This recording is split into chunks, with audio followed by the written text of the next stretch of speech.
Сәлем достар, сіздермен бірге Айзада каналыма қош келдіңіздер. Бүгін сіздермен тары қосылған чизкейктің рецебімен бөлісемін. Қазақтың ұлттық тағамдарының ішінде тарының орны бөлек, және тарыны адам ағзасына қажетті витаминдердің қайнар көзі десе де болады. Сондықтан осындай тез әзірленетін, өте дәмді, қазіргі уақытта танымал болып жатқан осы тары чизкейкін менімен бірге әзірлеңіз.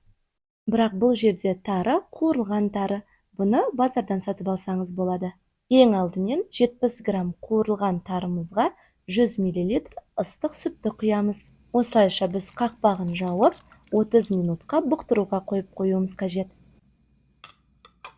Енді біз чизкейктің негізін, яғни основасын жасауға кірісеміз. Ол үшін бізге 175 грамм үгілмелі печенье қажет. Менде кофе деген печенье. Бұны кез келген жолмен үгітсеңіз болады. Яғни кез келген блендермен, комбайнмен, қолмен, немесе оқтаумен де үгітсеңіз болады. Шұңғыл ыдысқа үгітілген печеньені және 175 грамм талқан, үстінен 82,5% 150 грамм жұмсақ жақсы сары майымызды қосып, жақсылап араластыруымыз қажет. Достар, каналыма қолдауларыңыз өте маңызды. Сондықтан каналға тіркеліп, лайк басып, келесі жаңа видеоларымды өткізіп алмас үшін видеоның астындағы қоңырауша белгісін басып кетіңіздер. Міне біздің талқан печенье сары майымыз бірікті. Форманың астына пергамент қағазын төсеп аламыз. Менде диаметрі 21 см. Осы негіздің, яғни основаның 3/2 бөлігін немесе шамамен 70%-ын астына жібереміз. Ал қалған 30%-мен шет-шеттерінің пішінін келтіреміз. Қасықтың және стаканның көмегімен біркелкі етіп жайып, үстерінен басып шығамыз.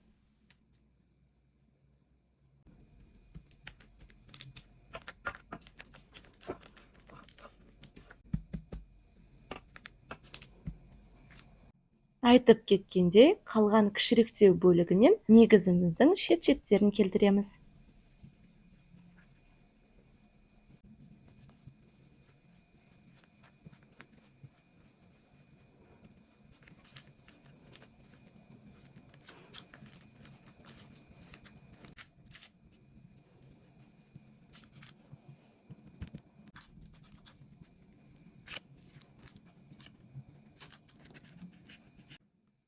Мен сияқты шет-шеттерін үлкен қасықпен бассаңыз, түзу біркелкі әдемі болып шығады. Және осы формамызды 20-30 минутқа мұздатқышқа жібереміз. Ал ол уақыт аралығында біз салмасын дайындайтын боламыз. Салмасына 650 грамм сүзбелі ірімшік, 220 грамм қант ұнтағын қосып, силиконды күрекшемен езіп біріктіріп шығамыз.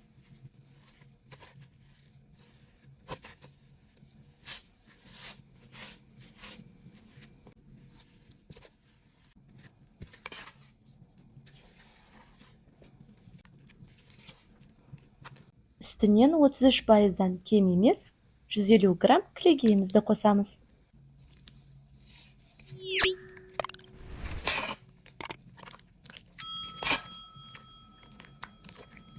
Осылай венчикпен араластырсаңыз да болады.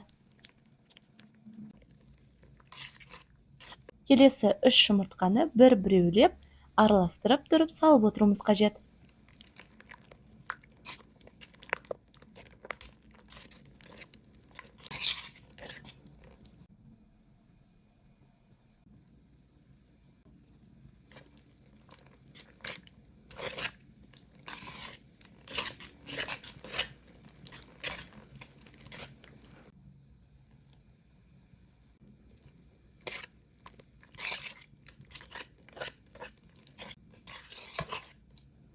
Екі ас қасық жүгері крахмалын қосамыз.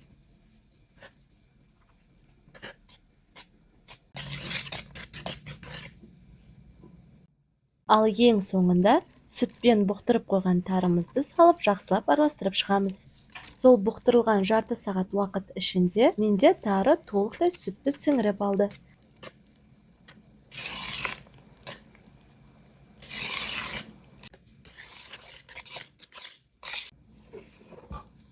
Міне осындай біркелкі масса шығады.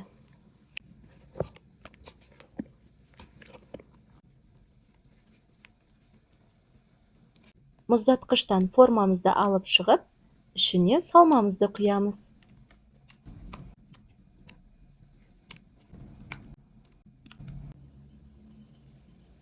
Силиконды күрекшемен жайып шығамыз.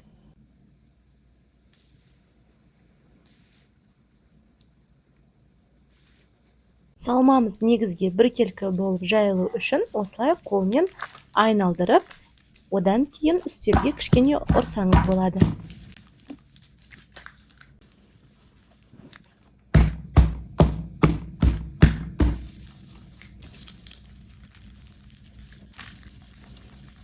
Алдын ала 140 градуста қызып тұрған пешке 1 сағат 10 минутқа жібердім.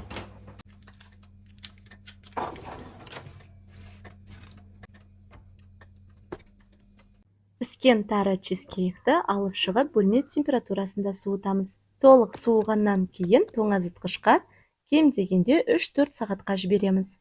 Ал біркелкі қатуы үшін ең жақсысы 6 және 8 сағатқа немесе бір түнге жібергеніңіз абзал. Достар, міне біздің ұлттық тағамдарымыздың бірі, ерекше дәммен әр кісіні таң қалдыратын дәл осы тары чизкейкті әзірлеп көруге кеңес беремін.